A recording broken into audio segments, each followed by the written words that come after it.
So ito mga kabrad yung ating si number 12. Bali nanganak siya ng 10 piglets. Yan. Ito pa yung dalawa.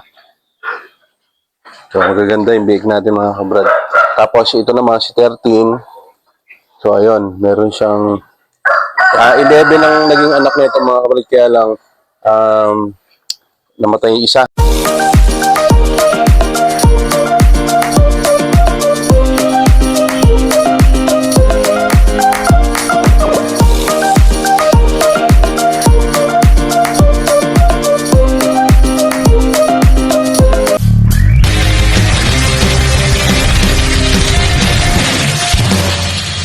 So mga kabrad, isang napakagandang hapon po muli sa ating lahat.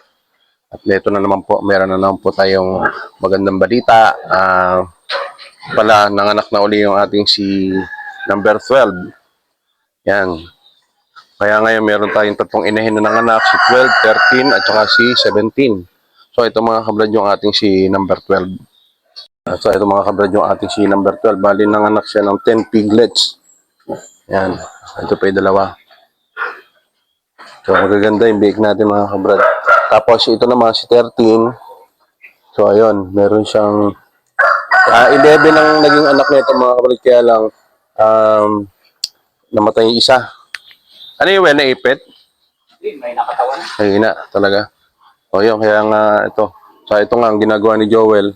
Pinupunasan niya yun. Sabi ko nga kay Joel, tsagain niya yung dede ng ating inahin para hindi na dede ng mga buo yung dede niya kasi pag umiihi, andyan lang sa ano. So ayan, inanan ni Joel. Ngayon, ang gagawin namin ni Joel, magtuturok kami ng iron-dextran. Halos pagsasabayin namin kasi ang pagitan lang naman ng dalawa, halos isang araw lang. Kaya pwede na natin pagsabayin. Ito si 13, umaga ng anak. Ito naman, gabi, ito ba gabi? Hindi, ito gabi rin to eh. Yan, pareha silang ano. O yun. So ngayon, pagsasabayin na natin sila.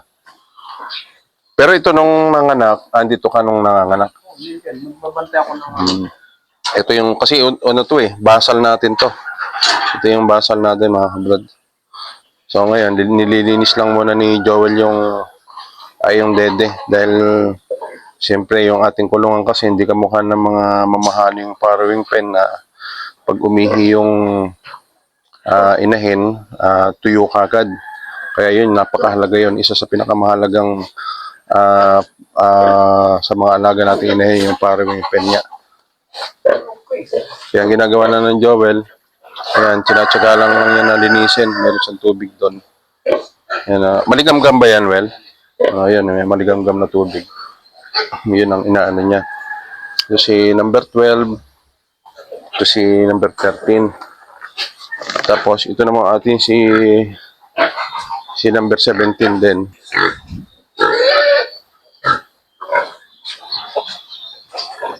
So, yan yung mga anak niya nandun.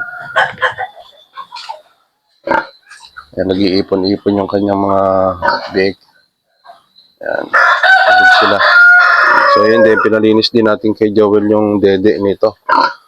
Ang susunod naman natin mga anak na ang huli natin ito. Si number 15, pero malapit na rin yan. Malapit na ito. Kasi may kasungitan na rin eh.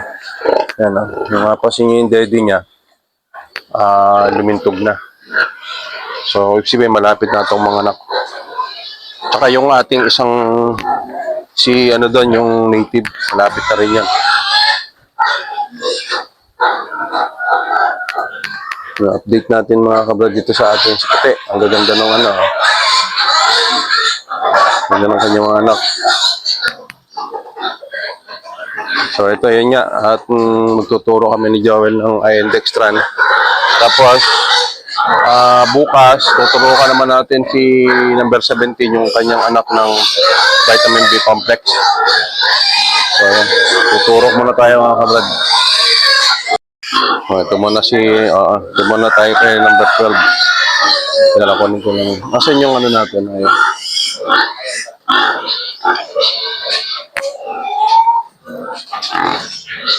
Kaya mga kabrad, bali meron tayong inahin na apat na Ngayon mga anak ay tatlo nanganak na. Ito na lang si number 15. Hintayin natin. Sa mapapanahon. Okay.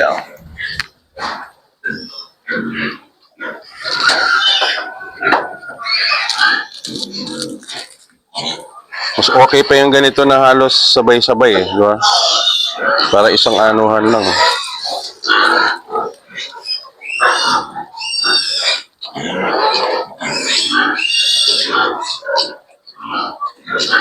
So ngayon, mag-i-inject na tayo.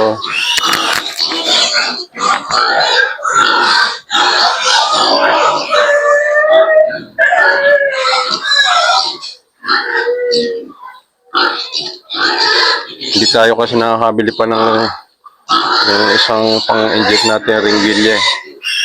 Yung mas malaki sana. Para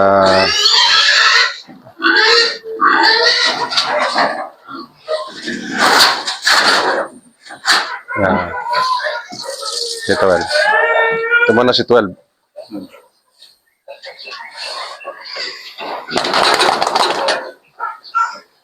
Yan.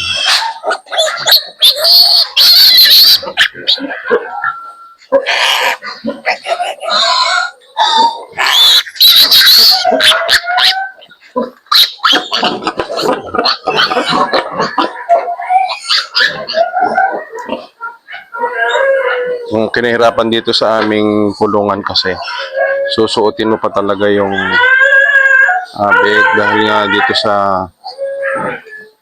sistema ng yero natin.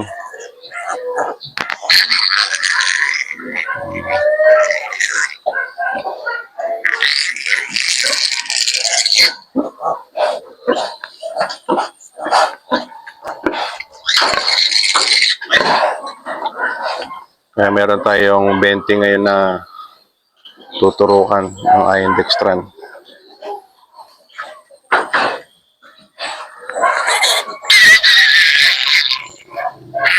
Okay, tingnan yan.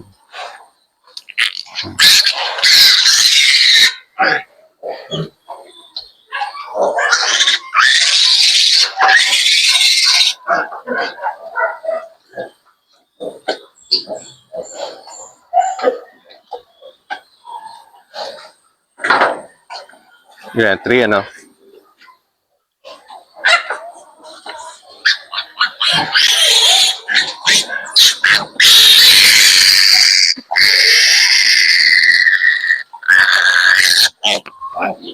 Para minsan kasi pag ano, sayang yung nang inject natin pag malilikot eh.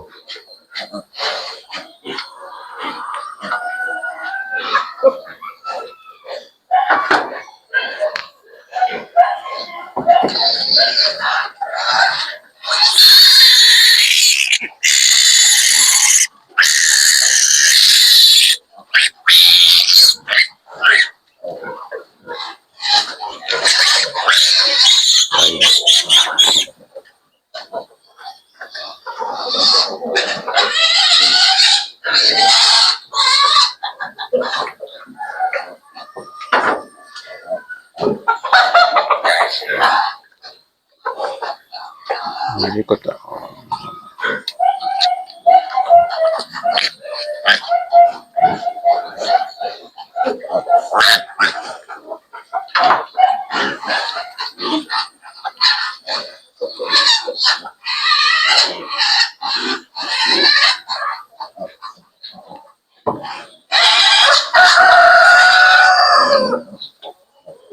Kahit dyan na lang sa ano ba? Dito na lang. Tapos na.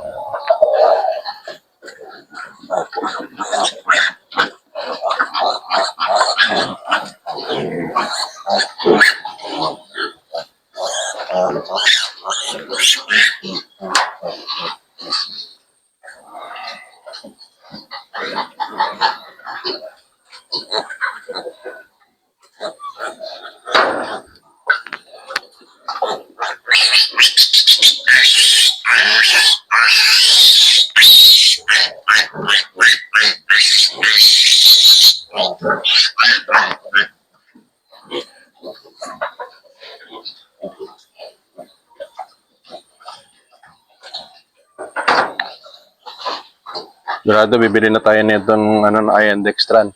Pero kalahati pa naman to.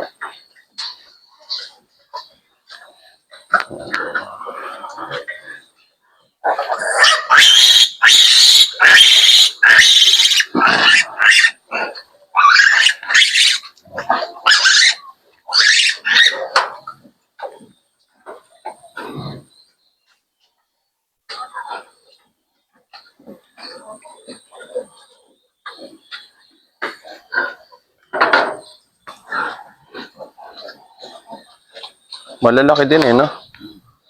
Pero ito, doon natin kay Uti natin kinuha yan ba? Parang kay Uti na. Di ba? Oo. Okay din ah.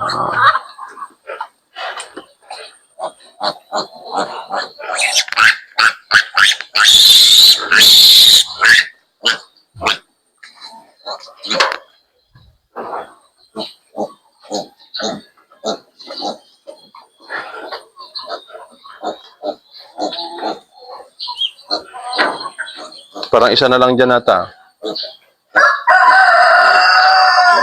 Ito ba yung nasa harapan mo? Ah.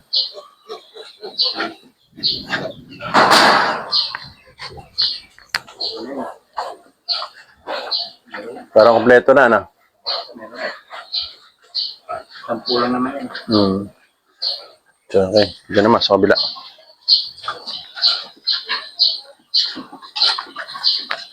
Well, yung sa puwitan mo na yan, meron yan. Ayan. Okay. Ang hirap ang pwesto kasi rito.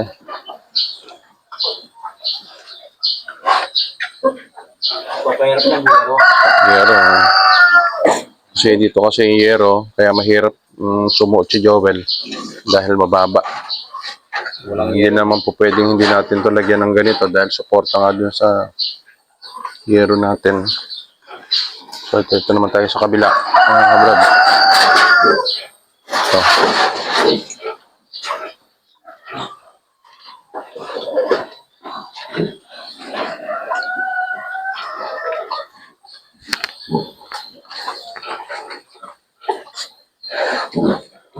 Bali, 20 piglets ang ating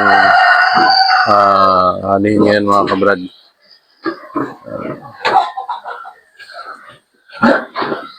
Mahirap kasi rito mga kabrad sa ano, yung ito nga.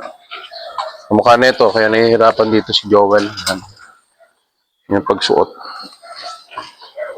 Wala pa naman tayong pampagawa.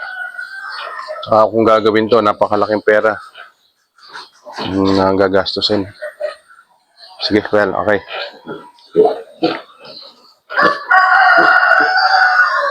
Okay.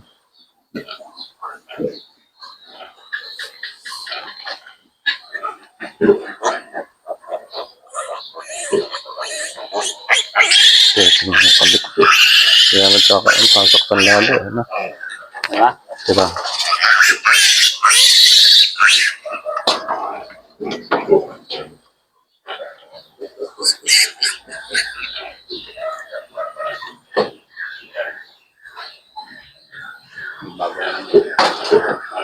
Parang maliit ito.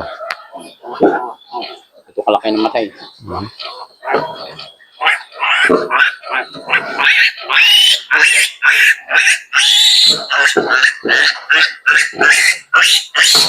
Maliit yung isa na yan.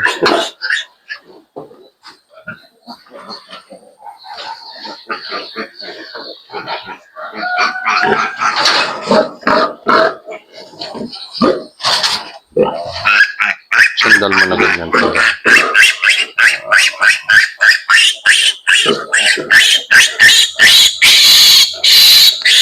Dalang natalot ko.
Halos ano lang sila nung ano na ito, no?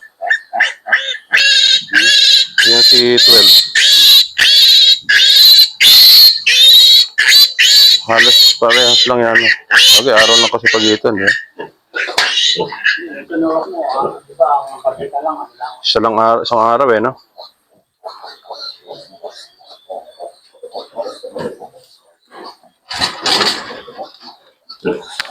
Mali yung bilang natin ng ano.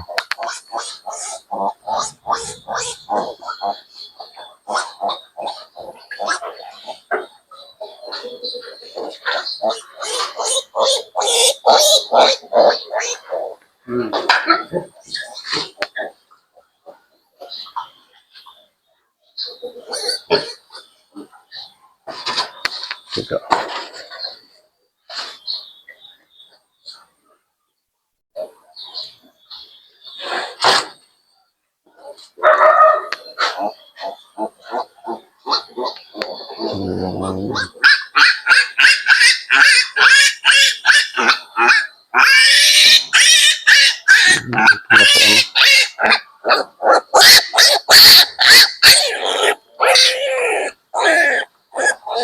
Ayan mo para...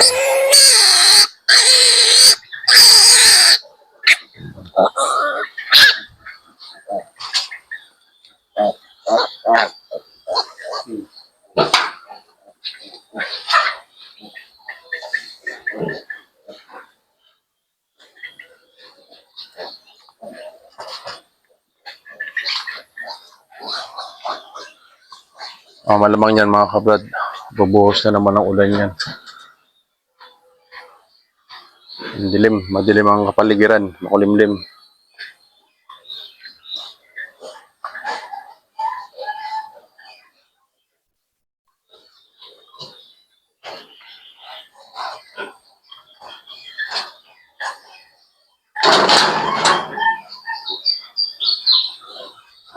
Ayun, ang hirap lang doon kasi susuotin pa ni Joel talaga doon sa ano. Yan, nahihirapan. Pagka Noel dito mo na lang yan.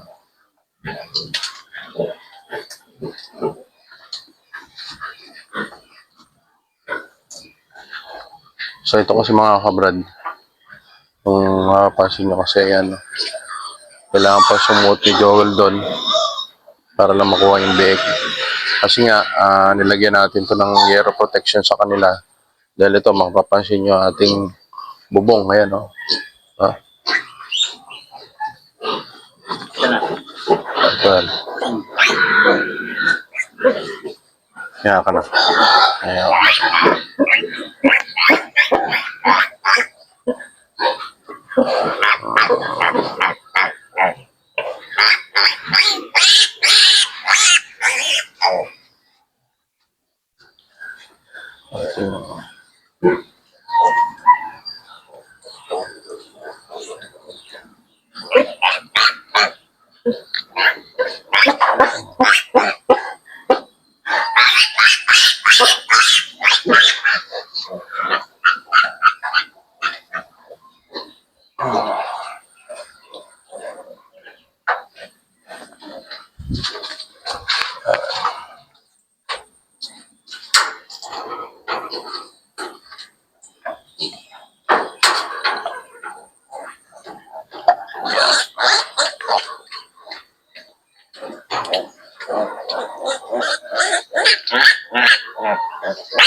Ito na.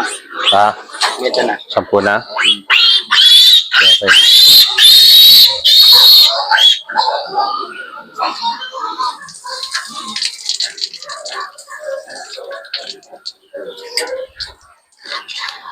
So, tapon na natin to, well.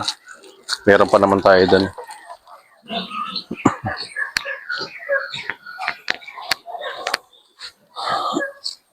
Yung ringgilya mga kabrad, isang gamitan lang yan. Pero yung hindi kami kasi nakakabili nung pang-inject talaga yung para may takalan. So ayun mga kabrad, tapos na nating injectionan yung ating bali 20 piglet yung ating in-injectionan. Ito nga kay number 12 at tapos yung dito kay number 13. So okay, bali ang inaantay na lang natin mga kabrad itong si kay number 15. So yan, sabi ko nga kay Joel na tsagain nyo lang yung dede na para yung ating mga biik malinis yung dinedede niya. Parang mas maganda pa nga yan, well, itong kay, kasi ito basal to no? Basal. Unang anak kasi ito kay 12. Kaya kung mapapansin nyo, pagkakaiba ng biik, bilugan. Ito kasi pinakamatanda na namin inahin, si number 13.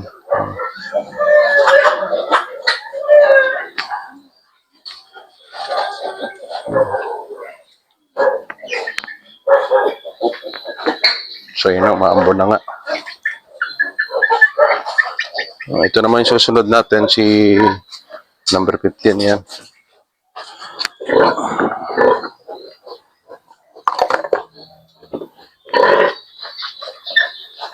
Nilagay na ni Joel yung TV niya rito para dito na siya natutulog. Ito wala sa taas, yung pwede ka matulog dyan. Saan? Dito. Hindi, pwede. Usog yung TV. Asig mo lang yung TV. Yung TV niya. Eh, dito na siya natutulog.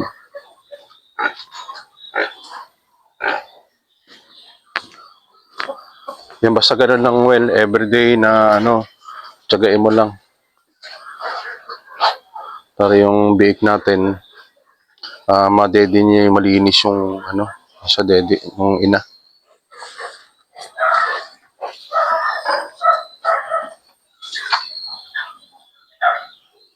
Pero dayamin natin, marami pa ito.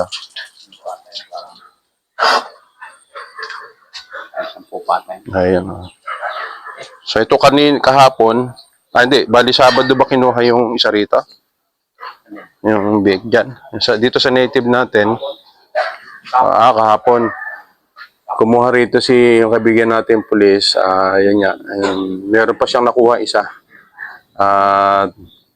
Kasi itong dalawa riyan nakareserba na yan yung dinaganan nung isa na yon. Bali dalawa na to. Yung kasing may iwan dito, yun yung magkakapatid.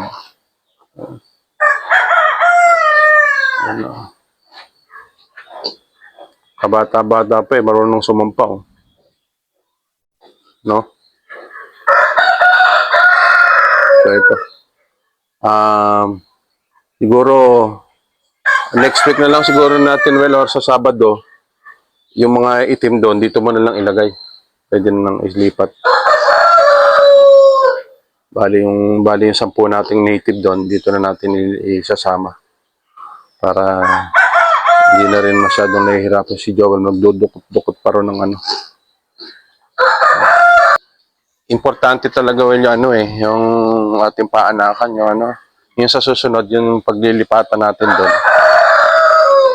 Mas maganda yung talagang gagawa tayo na yung tuyo lagi yung Ito kasing amin ito, bukod sa sira-sira yung mga bubong, siyempre kailangan mo ng doblehin.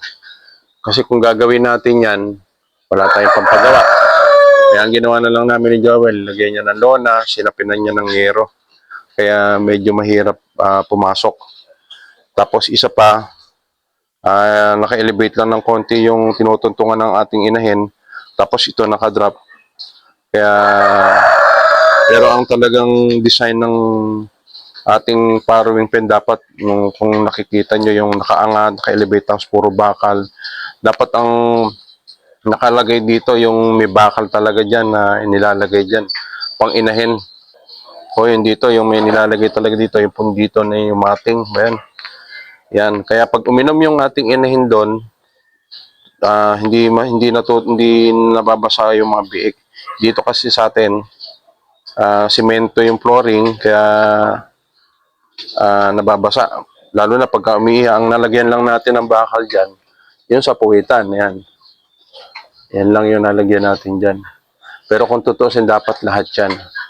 Para kung uminom man yung ating inahin sa kanyang drinker, yung tubig na bumabagsak doon, diretso sa ilalim. Anong nangyayari, kaya pag uminom siya doon, pati yung flooring niya, nababasa, yung kanyang dede, nababasa rin. Kaya kung merong dumumi siya doon sa baba, minsan pag bumabasa ng gano'n, sumasama yung dumi doon sa dede niya. Kaya sabi ko kay Joel, everyday niyang i-check yung ano talaga, yung dede. At tsagain lang niya na punasan bago dumede yung ating mga biik. Yan o, kamukha niya na. Pag umiinom na ganyan, yan. Doon sumasama doon sa doon sa puwitan niya. Yan, meron naman tayong drain doon. Kaya lang hindi pa rin sapat. Dapat talaga pag dumedede siya ng ganyan ng drinker, diretso na sa baba. Yan. Kaya lang ang ganyan niya design natin dahil wala naman tayong napakamahal ng powering pen. Pero siguro sa mga susunod, magpo-provide kami ni Joel ng powering pen. Sa native, wala tayong problema. Sanay sila sa ganyan. Pero ito kasi mga hybrid, medyo maselan pagdating sa ganyan. Well, pagka walisin mo na lang yung sa daddy na ito ni yung pigs. Tapos pakain mo doon sa mga manok. Ito ang ginagawa ni Joel dyan. Ipakakain niya sa mga manok yung ibang tumatapon.